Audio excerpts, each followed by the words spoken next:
the Crown Prince of Iran, Reza Pahlavi. He joins me tonight from Washington. Mr. Your Royal Highness, welcome to The Nation Wants to Know. It's good to have you on the program. And if I can refer to you henceforth as Mr. Pahlavi, Mr. Pahlavi has been calling for regime change in Iran. And he feels that this is the time to push the envelope. And so that takes me to my first question to you, Mr. Pahlavi. Why would you want the world, led by the United States, Israel and others, to push the envelope when you are aware that that could lead to further global instability, which is the last thing that the world needs right now? Let me begin by explaining the fact that I have been critical overall of a basic flaw in the foreign policy of Western governments in their dealing with the current regime occupying my homeland. From the very beginning, there was an expectation of behavior change, and all the policies implemented, including sanctions, were with the aim to force the regime back to negotiation and understanding. The very premise of expecting behavior change from a system that in its entirety, in its DNA, in its entire reason for existence, was to export a religious ideology in the region and beyond, it cannot coexist in the world where democracies, where human rights and liberties are respected, for them to be able to coexist with their ideology at the same time. Therefore, all these years we've seen attempts to try and reach some compromise, thinking that the regime could reform itself. And in the meantime, the Iranian people have been suffering and suffering with no change in sight. My argument about why a change of regime in Iran will be in the best interest of the Iranian people, who are the first people to ask for it, by the way. It's not a matter of a foreign government deciding our fate. It's the Iranian people who want that. But they demand the world to support them, because this regime, as long as it exists, it will continue to create the kind of problems we've seen all these decades, which means not only repression at home against its own citizens, but aggression abroad, using its proxies like Hamas, like Hezbollah, like Islamic Jihad, like the Houthis, to disrupt world commerce, to meddle into the affairs of neighboring countries. And most importantly, in the recent clash that we have seen, this regime does not desire what's best for the Iranian people. It is simply trying to ascertain itself. And if the world wants to put away once and for all the problems that were caused by this regime, there's only one solution left. If we don't want escalation, if we do not want military confrontation, but a change that comes from within at the hand of the Iranian people themselves. This is where the world can make a key decision of finally helping the Iranian people this time, as opposed to insisting on negotiating with a regime that will never be willing to come to terms with the values that Mr. Pahlavi, the free world stands for. I understand, but I'm sure that I'm sure you wouldn't disagree with me that the Iranians would have done their own geostrategic analysis of the situation. You mentioned the fact that Iran has been working through, its proxies, the three H's: Hezbollah, Houthis, and Hamas. But isn't it possible that Iran itself is a proxy for other global powers? Because Iran on its own would not have dared to carry out the kind of attack it did as a counter-response on Israel without having planned the grand strategy of what would follow. So perhaps they are also working for someone else's interests beyond their own. By the way, Arnab, I would very much appreciate if people like yourselves, as a member of the media, and other colleagues of yours, refer to the situation not as Iran, meaning the people of Iran, and instead say the regime. The Iranian people are very sensitive about the fact that they keep mentioning Iran, and we as Iranians do not stand 1 second with what this regime is doing. So let's call it the Islamic regime and what it's doing, or the Islamic Republic. It is true, they have been pretty much held in power by means of their dependence on some foreign powers. Example, Russia. For a long time, the Russians have been helping the regime with its military and intelligence forces. The current Moscow-Tehran axis, as Tehran is helping Putin fight his war against Ukraine, is an example. As such, clearly, the regime has also some partners that have a different viewpoint as far as the geopolitics of the region is concerned. However, I think the majority of the countries around the globe realize that in the long term, nobody will benefit from such instability. It's not good for security, it's not good for commerce, and the root cause, again, is the regime disrupting all of this. So regardless of whether or not this regime may have some allies, but it has far many more adversaries insofar as the free world is concerned.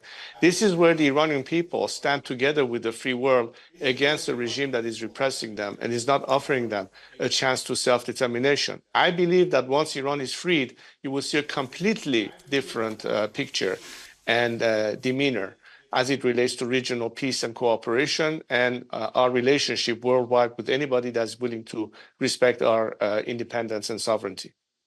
But you know, now let me draw you into the real politics of it. We clearly understand where you're coming from on this matter, but you know, peace is important. The world at this point of time is not crying for more conflict. Less conflict is required, de-escalation is required. The world has been through COVID, then Ukraine, and then, as you're aware, the situation on the Gaza Strip. And all those calling for peace would say, Mr. Pahlavi, that just let's keep the peace with Iran. Because the geographical position of Iran is extremely important. We need to keep the peace and the status quo on the Straits of Hormuz. We need to make sure that the Iranians and the Houthis are kept under control, that business is on as usual. Let's settle things down. Let's settle Ukraine. Let's settle Gaza before we open up another front, however much we may disagree with the Iranian regime. And therefore, I'm sure you're aware that, you know, there needs to be peace on the Persian Gulf. Iranians have been seizing ships. Recently, they seized British ships as well. You know what the Houthis have been doing. And Iran will leverage its geographical location to some extent when it negotiates with the rest of the world. These are all the factors that come in when things like the US-Iranian nuclear agreement, which had been signed, which is defunct now, came into effect. I mean, there's a sort of practical spirit. Yes, we don't agree, but we are no longer in the George W. Bush world of the axis of evil. We've got to learn to work even with our enemies. What would you say to them, Mr. Pahlavi? Well, I believe that freedom is tantamount, and whenever a citizen's freedom is taken away from them, they have every right to ask for change. And if the world is copying out behind the excuse of maintaining the status quo simply because they don't have a vision for something that could be better, simply because they don't realize that it is as a result of this regime that we have instability, you expect the very same regime that has caused all this mayhem to be an element you can depend on to calm down, to bring peace all of a sudden. From the day the regime set foot in Iran, it had as an agenda to export its ideology. It became adversely confrontational vis-a-vis the Arab countries in the Persian Gulf. It started antagonizing its regional neighbors. It started exporting this ideology in the four corners of the world. And as a result, we have what we have now. I find it very surprising that after 45 years and the proof of the behavior of this regime, and as I said earlier, the expectation is maybe today they will be reasonable and finally come to terms. That expectation is wrong. You have just wasted time to a point that now we are facing more challenges.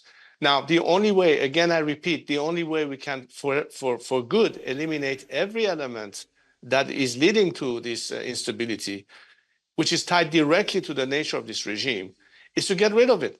Again, at the hand and at the ask of the Iranian people, because the Iranian people are not going to put up with this any longer.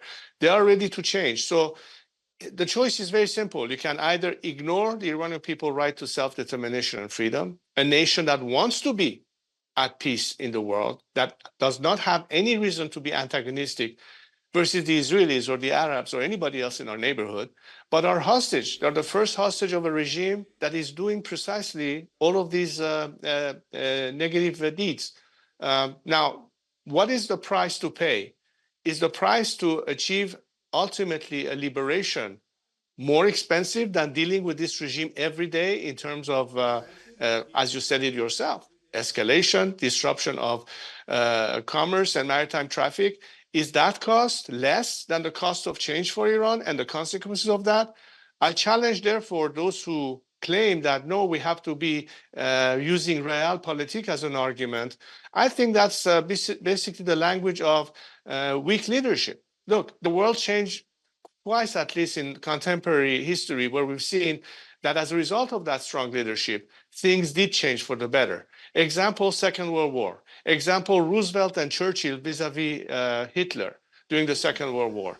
Later on, towards the end of the Soviet Union, you had Ronald Reagan and Margaret Thatcher, two strong leaders that brought an end to the Soviet Empire. The same kind of leadership is required today. In the absence of leadership, I can hear this argument float more and more, but it does not excuse the fact that we should address the real question and take the bull by the horn.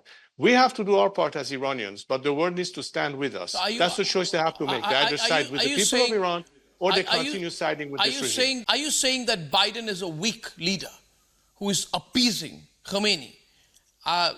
You know, that he does not want a bigger war to break out because there's a US election coming up, and he doesn't want to be seen diverting assets from Ukraine, leading to a bigger mess.